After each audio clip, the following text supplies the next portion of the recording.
Hello, नमस्कार दोस्तों, स्वागत है आप सभी का आपके अपने YouTube platform one way study point पर। दोस्तों आज की क्लास रहने वाली है बीए फर्स्ट ईयर वालों के लिए। आप सभी जानते भी हैं सेकंड पेपर है, फर्स्ट पेपर हो गया हमारा, अब आ रहा है सेकंड पेपर। दोस्तों पूरी सीरीज पर विश्लेषण करने वाले अच्छे सवालों के, इंपॉर्टेंट सवालों के, 19 सवालों पर दोस्तों आगे बढ़ेंगे।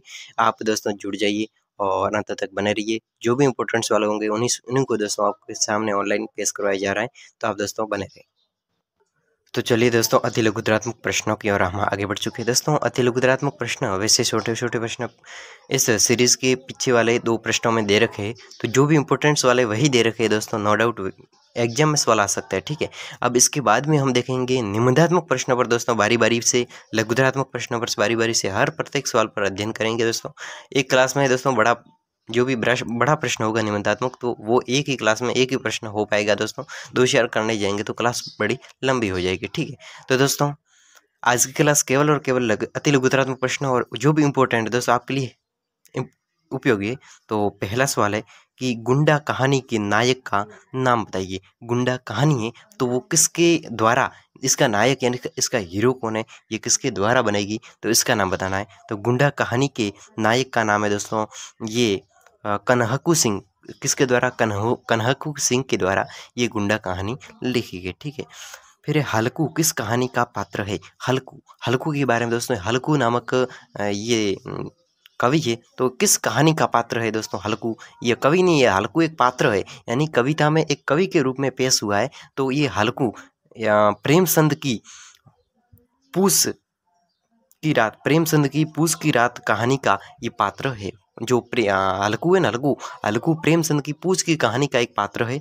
ठीक है दोस्तों, तो जयशंकर प्रसाद द्वारा रचित 2 कहानी संग्रह बताइए। जयशंकर प्रसाद जी के द्वारा 2 कहानी संग्रह कौन कौन सी थी, उसके कहानी संग्रह के बारे में दोस्तों। तो प्रतिध्वनि पहली कहानी संग्रह जयशंकर प्रसाद, दोस्तों देखिए नाम देखिए, जयशंकर प्रसाद के द्वारा रचित है। एक तो प्रतिध्वनि यानी ध्वनि के प्रति प्रतिध्वनि, ये कहानी है। ठीक है, और दूसरी ये प्रेमचंद जी के द्वारा दूसरी कहानी है आकाशदीप। कौन सी? आकाशदीप। अब आ रहे हैं हम दोस्तों चौथे सवाल की ओर, जो भी एग्जाम की दृष्टि से दोस्तों अति लघुतरात्मक प्रश्न इंपॉर्टेंट बनते हैं। लाल पान की बेगम कहानी की भाषा शैली, लाल पान की बेगम कहानी की भाषा शैली कौन सी है दोस्तों? आपके यूनिट में दे रखा होगा कि लाल कहानी की बेगम एक कहानी दे रखी होगी, तो उसमें से उसकी शैली और भाषा कौन कौन सी है दोस्तों? बहुत ही इंपॉर्टेंट सवाल बनता है। तो लाल पान की बेगम कहानी फणीसर नाथ रेणु द्वारा रचित है। किसके द्वारा? कवि का नाम दे रखा है दोस्तों फणीसर नाथ रेणु के द्वारा ये लाल पान बेगम लिखी गई है। और इसकी भाषा देखी जाए तो शैली, भाषा और शैली बिहार के अंचल विशेष की, अर्थात तो अंचलिक है। ठीक है, आंचलिक। अब बढ़ते हैं दोस्तों 5वें सवाल की ओर। एग्जाम की दृष्टि से बेहद ही इंपॉर्टेंट सवाल है कि पहाड़, यूनिट में दे रखा होगा कि पहाड़ कहानी की कहानीकार को, नहीं पहाड़ कहानी है तो इसकी किसके द्वारा लिखी गई है? तो दोस्तों पहाड़ कहानी कहानीकार निर्मल वर्मा के द्वारा लिखी गई। दोस्तों सवाल बड़ा इंपॉर्टेंट है, चलिए आगे बढ़ते हैं। बहुत ही अच्छा सवाल है कि सुदर्शन किस परंपरा के कहानीकार है? सुदर्शन की बात हो रही दोस्तों, तो सुदर्शन है वो किस कहानीकार,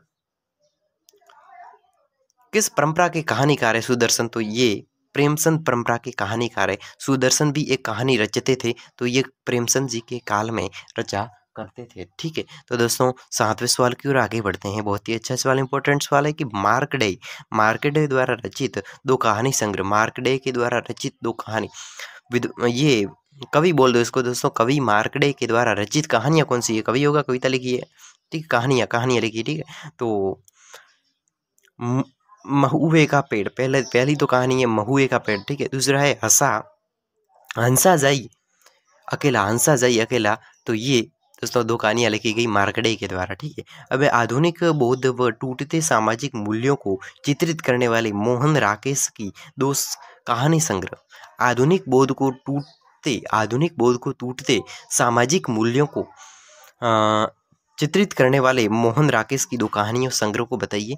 तो दोस्तों पहला जानवर और जिनावर। ठीक है, जानवर और जिनावर यानी पक्षी, एक और जिंदगी, ये आधुनिक बौद्ध व टूटते सामाजिक मूल्यों को चित्रित करने वाले मोहन राकेश जी की कहानी संग्रह। किसकी? मोहन राकेश जी की कहानियां हैं। कौन सी? एक तो जानवर और जिनावर। ठीक है, और एक और जिंदगी, 2 कहानियां, एक और जिंदगी और जानवर और जिनावर। चलिए आगे बढ़ते, बहुत इंपॉर्टेंट सवाल।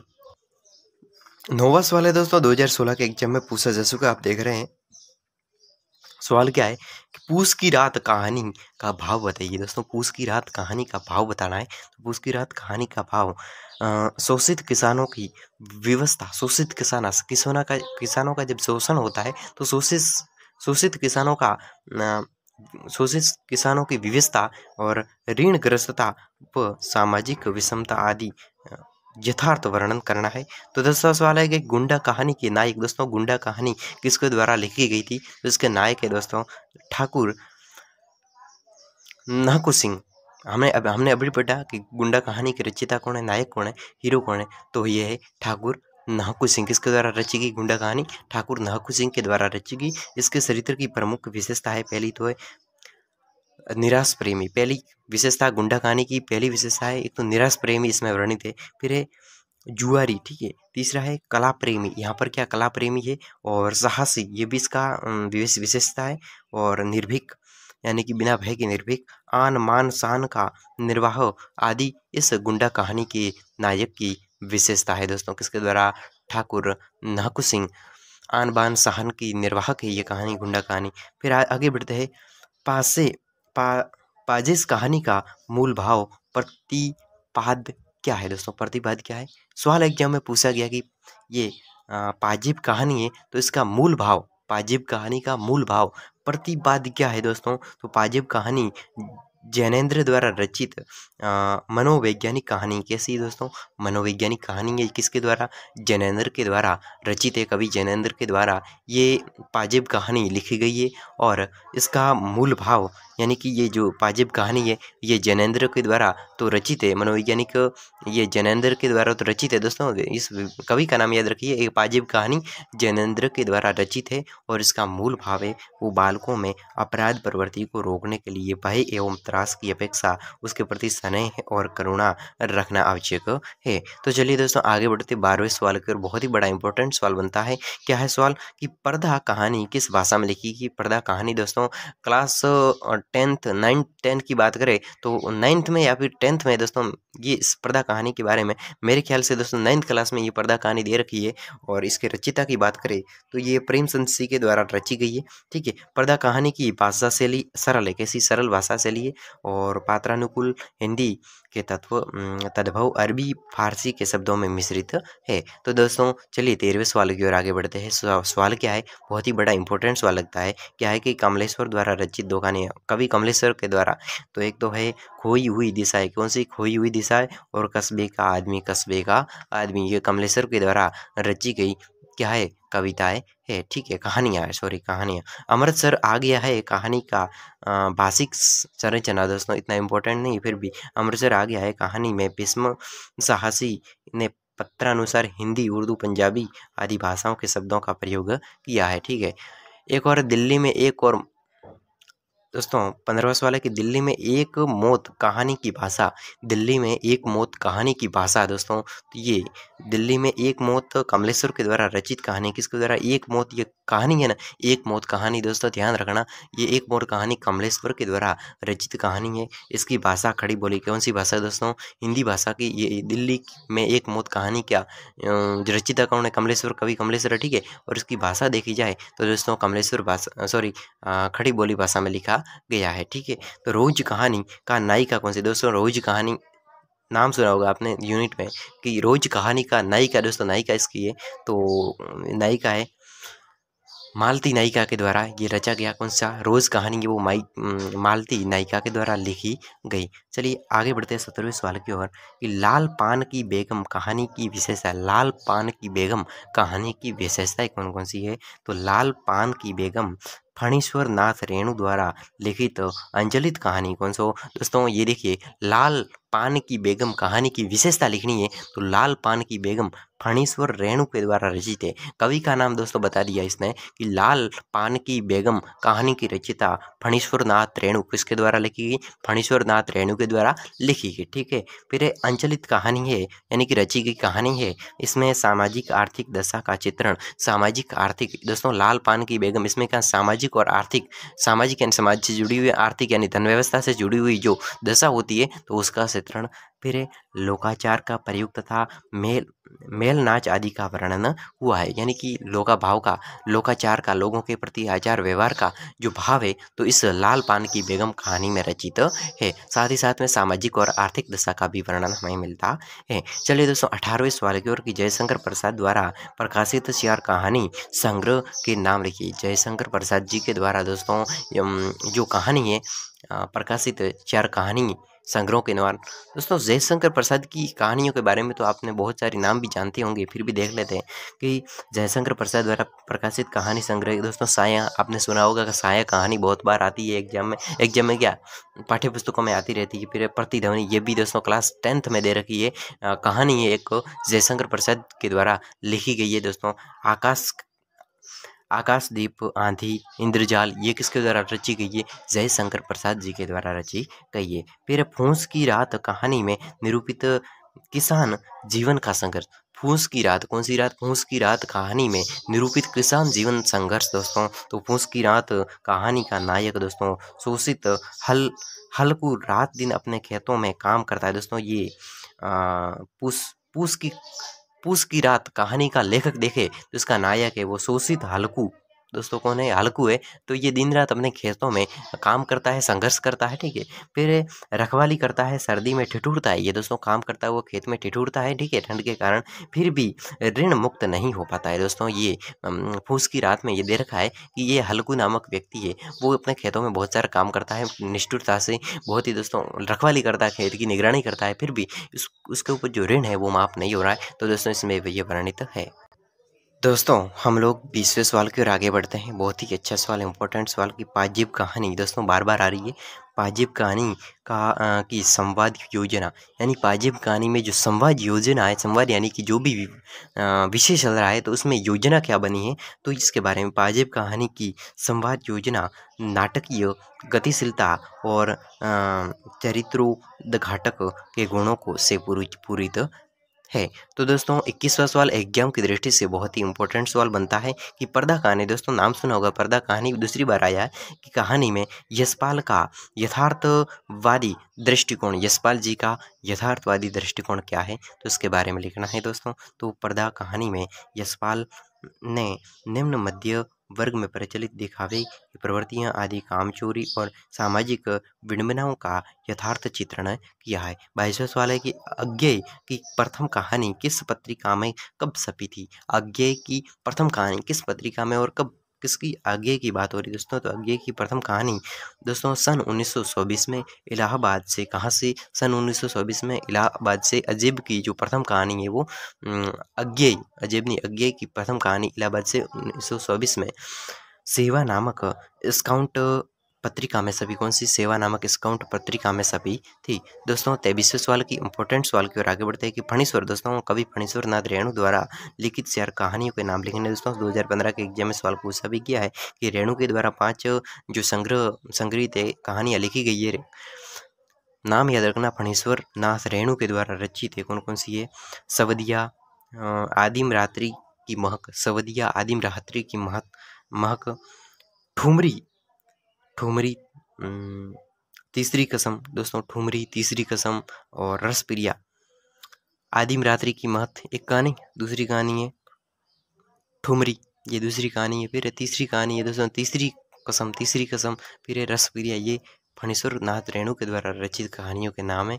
तो दोस्तों 26वें सवाल की ओर आगे बढ़ते हैं कि दिल्ली में एक मौत कहानी की मूल संवेदना। अभी दोस्तों इसमें दूसरी बार हम डिस्कशन करते हैं इस एक मौत कहानी पर। दोस्तों इसमें मूल संवेदना क्या है, मूल बात क्या है? तो दिल्ली में एक मौत कहानी की मूल संवेदना आज के यांत्रिक जीवन में स्वार्थपरता एवं तनावपूर्ण स्थिति की अभिव्यक्ति करना है। दोस्तों यहाँ पर मौत कहानी में ये बताया गया है कि आज की जो यांत्रिक जीवन है, आज का जो हम कह सकते हैं मॉडर्न जीवन है, मॉडर्न लाइफ है, तो इसमें स्वार्थपरता एवं तनावपूर्ण स्थिति की अभिव्यक्ति करना, इसका मौत कहानी का उद्देश्य मूल संवेदना बताई गई है, ठीक है।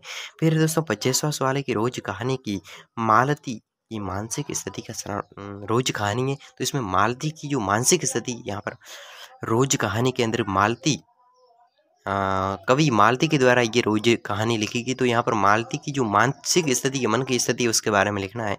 तो रोज कहानी की रोज कहानी की मालती में मानसिक स्थिति विवाह से पूर्ण चंचल सब सब संत स्वभाव से पूरित विवाह के बाद जीवन में एक रास्ता से पूरी संवेदनशीलता रहित है। दोस्तों बहुत ही इंपॉर्टेंट सवाल दोस्तों 2018 के एग्जाम में एक और पूछा गया है, इस पर देख लेते हैं दोस्तों। 27वां सवाल है, क्या है? फूस की रात कहानी का प्रतिपाद्य। दोस्तों फूस की रात, किसकी रात? फूस की रात कहानी का प्रतिपाद्य क्या है? तो दोस्तों फूस की रात कहानी में शोषित गरीब किसान खेतों पर रात दिन कठिन परिश्रम करते और रखवाली करने के बाद भी न ऋण मुक्त हो पाते हैं और न ही अपनी आर्थिक सामाजिक स्थिति में सुधार ला पाते हैं, यही प्रतिपाद है दोस्तों। बहुत ही अच्छा। तो फूस की रात में कहानी का प्रतिपाद, फूस की रात में कहानी का प्रतिपाद्य दोस्तों। फूस की रात में कहानी में शोषित गरीब किसान खेतों में रात दिन काम करते, परिश्रम करते, फिर भी उसके ऋण है वो माफ़ नहीं होते। जो भी ऋण ऊपर चढ़ गए तो वो माफ़ नहीं होते और न ही उसकी आर्थिक स्थिति और सामाजिक यानी धन व्यवस्था की स्थिति और समाज में उसकी स्थिति में सुधार आ पाता है। और यही उसका प्रतिद्योतक यानी फूस की रात कहानी का प्रतिद्योतक यह है कि किसानों पर ऋण तो है लेकिन वो मेहनत भी करते हैं, बहुत परिश्रम करते हैं, फिर भी उसका ऋण माफ़ नहीं हो रहा है। तो यही दोस्तों इस फूस की रात कहानी का प्रतिपद्य है, इसका उद्देश्य है। ठीक है, इसका हमें शिक्षा मिलती है यही। तो आगे बढ़ते हैं। प्रसाद की प्रथम कहानी कौन सी है? प्रसाद जी की प्रथम कहानी कौन सी है? तो प्रसाद जी की प्रथम कहानी ग्राम है दोस्तों। ग्राम प्रसाद जी की प्रथम कहानी ग्राम है दोस्तों। ग्राम है वो प्रसाद जी ने पहली बार कहानी लिखी थी। फिर रेणु की 2 आंशिक कहानियों के नाम लिखी। तो रेणु की 2 आंशिक कहानियाँ हैं तो वो ठेस और पंचलाइट रेणु की 2 आंशिक कहानियों के नाम है। तो दोस्तों ये 29वां सवाल है, इंपॉर्टेंट सवाल है कि रेणु की कहानी भाषा क्या है? तो दोस्तों रेणु की कहानी भाषा आंचलिक है।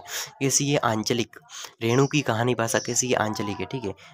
दिल्ली में एक मौत कहानी का संदेश दोस्तों। तो मौत शाश्वत है, उसे लेकर संवेदना रखनी चाहिए। मोह से वो मौत होती है, मौत तो वो एक शाश्वत होती है, यानी हर समय दोस्तों शाश्वत रहती है, कभी भी आ सकती है, तो उसकी संवेदना रखनी चाहिए दोस्तों। उसको लेकर एक संवेदना हमारे मन में होनी चाहिए। तो दोस्तों दिल्ली में एक मौत कहानी है, तो इससे हमें ये संदेश मिलता है, हमें ये सीखने को मिलता है, सीख मिलती है। और उस समय व्यस्तता, स्वार्थपरकता, संवेदनहीनता, त्याग कर सहानुभूति और सामाजिकता का ही परिचय देना चाहिए। यानी कि हमें ये एक मौत कहानी से हमें ये सीखने को मिलता है कि इसमें व्यस्तता, स्वार्थपरकता, संवेदनशीलता, त्याग कर, यानी कि संवेदनशीलता को त्यागना है, स्वार्थता को त्यागना है, और साथ ही साथ में जो हम व्यस्त रहते हैं तो व्यस्तता को त्याग कर एक सहानुभूतिपूर्ण और सामाजिकता का हमें परिचय देना है, यानी समाज में मिलजुल कर रहना है सभी के साथ में। तो एक सामाजिकता का परिचय हमारे सामने पेश होता है। तो चलिए दोस्तों एक इम्पोर्टेंट सवाल की ओर आगे बढ़ते हैं।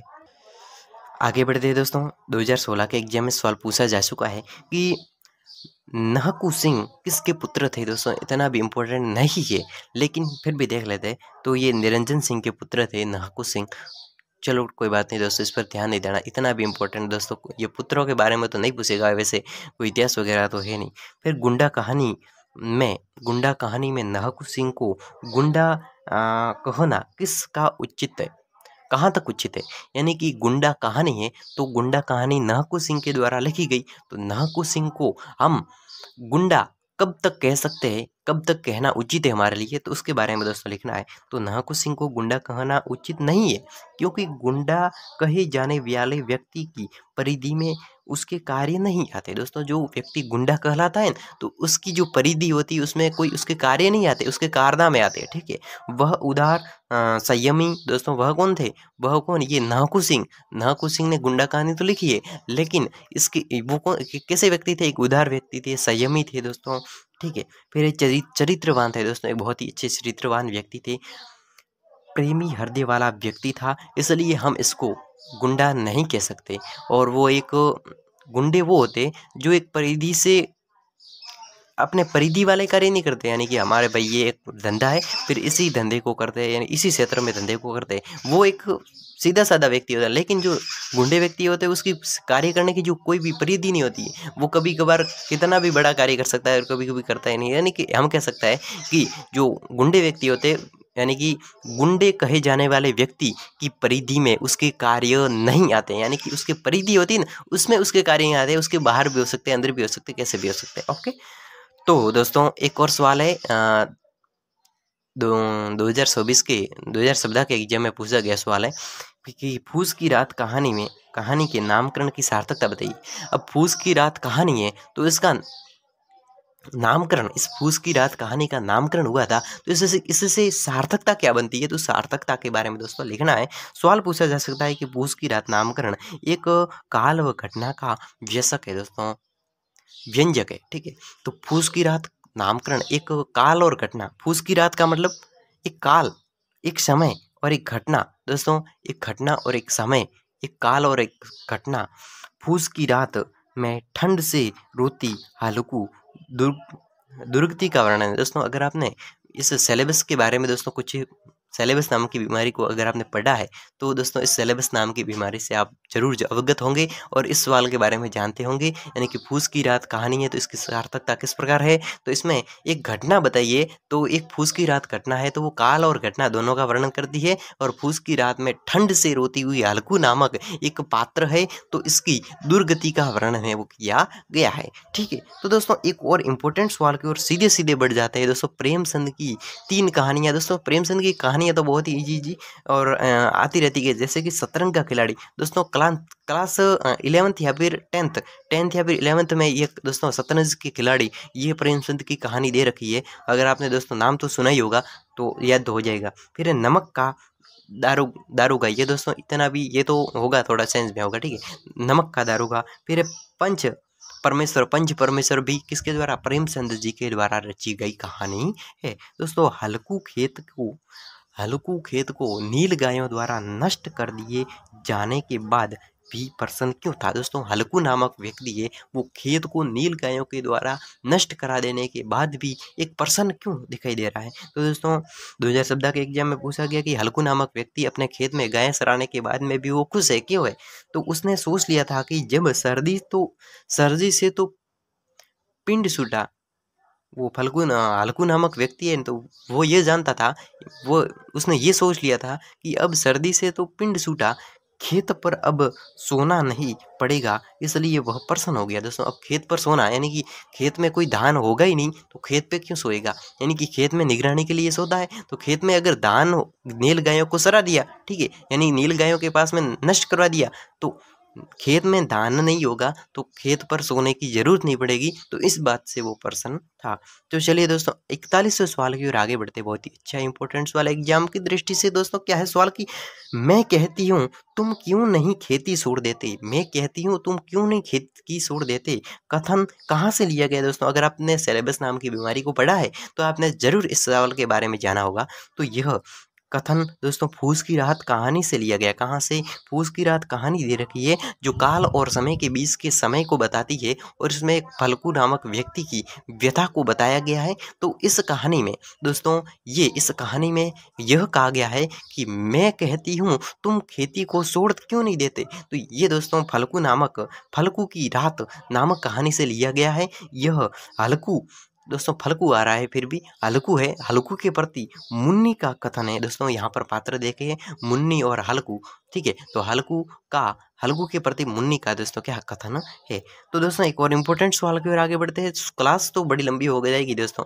लेकिन मैं आपको अंत तक जुड़े रहने के लिए कहता हूँ दोस्तों। अब थोड़ी 2 मिनट की क्लास और ले लेते हैं। 42 है कि रात की ठंडी में यहाँ सोना तो न पड़ेगा, रात की ठंडी में यहाँ पर सोना तो न पड़ेगा। यह वाक्य किस कहानी से लिया गया है और क्यों कहा गया है दोस्तों। रात की ठंडी रात में यहाँ तो सोना नहीं पड़ेगा, यह वाक्य किस कहानी से और कहाँ से लिया गया और क्यों लिया गया है। यह वाक्य फूस की रात कहानी से लिया गया। कहाँ से, फूस की रात कहाँ से लिया गया है, और जानवरों द्वारा सारा खेत चर जाने के संदर्भ में बताया गया है दोस्तों। एक और 2017 के एग्जाम में सीधे बढ़ते हैं दोस्तों, ये सवाल पूछा जा चुका है। सवाल क्या है कि पर्दा कहानी का मूल कथ्य स्पष्ट कीजिए दोस्तों। पर्दा कहानी है तो इसका मूल कथ्य क्या है, तो इसको स्पष्ट कीजिए। पर्दा कहानी का संबंध निम्न मध्यवर्ती परिवार से दोस्तों। पर्दा कहानी है तो इसका मूल कथ्य क्या है, इसको स्पष्ट करना है। तो पर्दा कहानी का संबंध मध्य वर्गीय परिवार से है। पर्दा कहानी में मध्य वर्ग के परिवार आते हैं, ठीक है। इसकी जिसकी आर्थिक स्थिति दयनीय है दोस्तों, एक मध्य वर्ग में है ना, उसकी आर्थिक स्थिति धन दौलत की स्थिति होती है, वो तो कैसी होती है, एक दयनीय होती है, यानी कि आर्थिक स्थिति बिल्कुल दयावान होती है। फिर भी वह अपनी झूठी प्रतिष्ठा के लिए दरवाजे पर पर्दा लटकाए रहता है दोस्तों, ठीक है। अब आते हैं 46वें सवाल की ओर। सवाल 2018 के एग्जाम में पूछा जा चुका है। सवाल क्या है कि वापिस कहानी की मूल कथा वस्तु क्या है। वापिस कहानी की मूल कथा वस्तु क्या है दोस्तों। तो वापिस कहानी दोस्तों, एक वापिस कहानी का नाम दे रखा है वापिस, ठीक है। तो इस वापस, ठीक है, तो वापस कहानी का जो मूल कथा वस्तु है, तो कहानी का कथा वस्तु गजाधर बाबू का रेलवे की नौकरी से रिटायर होकर अपने परिवार में आने और फिर एक मिल नौकरी कर जाने से संबंधित है। यानी कि यहाँ पर वापसी कहानी दे रखी है। तो इसमें एक गजाधर बाबू है, तो वो रेलवे की नौकरी करते थे और रेलवे की नौकरी से रिटायरमेंट होने के बाद में घर पे आते हैं और वो बाद में एक नौकरी के लिए 1 मील दूरी पर जाते हैं। तो ये वापस कहानी का ये कथा वस्तु दे रखा है, यानी कि सीधी बात दे रखी है। ओके, अब बढ़ते हैं दोस्तों 47वें सवाल की ओर। 47वां सवाल क्या है कि वापस कहानी में किस समस्या का चित्रण हुआ है दोस्तों। वापस कहानी दे रखी है, तो इसमें वापसी कहानी में किस कथा वस्तु का चित्रण हुआ है। तो वापसी कहानी में पुराने और नए संस्कारों के टकराहट की सामाजिक समस्या के साथ में व्यक्ति के अकेलेपन, अजीबपन की समस्या का वर्णन हुआ है, चित्रण हुआ है। वापसी कहानी है, तो इस वापसी कहानी में मूल समस्या का चित्रण क्या हुआ है, समस्या क्या दे रखी है इस कहानी में, घटना क्या दे रखी है। तो वापसी कहानी में पुराने और नए संस्कार का जो टकराहट है, पुराना संस्कार और नया संस्कार, आज का संस्कार और पहले जमाने का संस्कार जब आपस में टकरता है, यानी टकराहट की सामाजिक समस्या के साथ में व्यक्ति के अकेलेपन, अजीबपन की समस्या का चित्रण हुआ है। कौन सी, वापसी कहानी के अंदर। दोस्तों एक और सवाल है 2017 के एग्जाम में पूछा जा चुका है कि सेवानिवृत्ति के पश्चात भी गजाधर बाबू को नौकरी की आवश्यकता क्यों अनुभव हुई। अब गजाधर बाबू है, ठीक है, गजाधर बाबू तो ये रेलवे में नौकरी करते थे। जब रेलवे में नौकरी करने के बाद में वो रिटायरमेंट हुए, तो वो एक मील दूर एक काम पर जाते थे, ठीक है। तो गजाधर बाबू क्यों काम पर जाते थे, इसको वापस धंधे पर जाने की क्या आवश्यकता पड़ी रिटायरमेंट होने के बाद भी। तो दोस्तों वो लिखना है। तो गजाधर बाबू स्वाभिमानी कर्मठ दोस्तों, स्वाभिमानी कर्मठ व्यक्ति थे। कैसे थे, स्वाभिमानी, यानी खुद पर विश्वास करने वाले, खुद पर अभिमान करने वाले स्वाभिमानी व्यक्ति थे। घर में संवेदनहीनता दोस्तों, घर में संवेदनशीलता नहीं थी, संवेदनहीनता थी कि स्थिति को देखकर 4 पैसे कमाने की तलाश में उन्हें नौकरी करनी पड़ी। दोस्तों 4 पैसे भी घर पे नहीं थे, इसलिए उन्हें नौकरी करने बाहर की ओर जाना पड़ा। तो दोस्तों 49वां सवाल है कि रोज कहानी का मूल कथन और मूल संवेदना क्या है। रोज कहानी दे रखी है, तो उसका मूल कथ्य और संवेदना क्या है। तो लिखनी है कि रोज कहानी का मूल कथ्य मध्यवर्ग की नारी मालती के वैवाहिक जीवन में जो समाई एकरसता की ऊब का चित्रण करना दे रखा है, ठीक है। 2016 के एग्जाम में एक और सवाल पूछा गया है कहानी से संबंधित है कि रोज कहानी में मालती के पति का क्या नाम था और वे क्या काम करते थे। मालती दोस्तों, ये मालती नामक कवि है, ठीक है, कवित्री। तो रोज कहानी है वो मालती कवित्री के द्वारा लिखी गई और इसके पति का नाम क्या था और वो क्या काम करते थे उसके बारे में लिखना है। तो मालती के पति का नाम महेश्वर था। क्या था दोस्तों, महेश्वर था। वे सरकारी अधिकारी थे। कौन थे, सरकारी अधिकारी थे। दोस्तों एक और सवाल है 2017 के एग्जाम में पूछा जा चुका है। सवाल क्या है कि पहाड़ कहानी में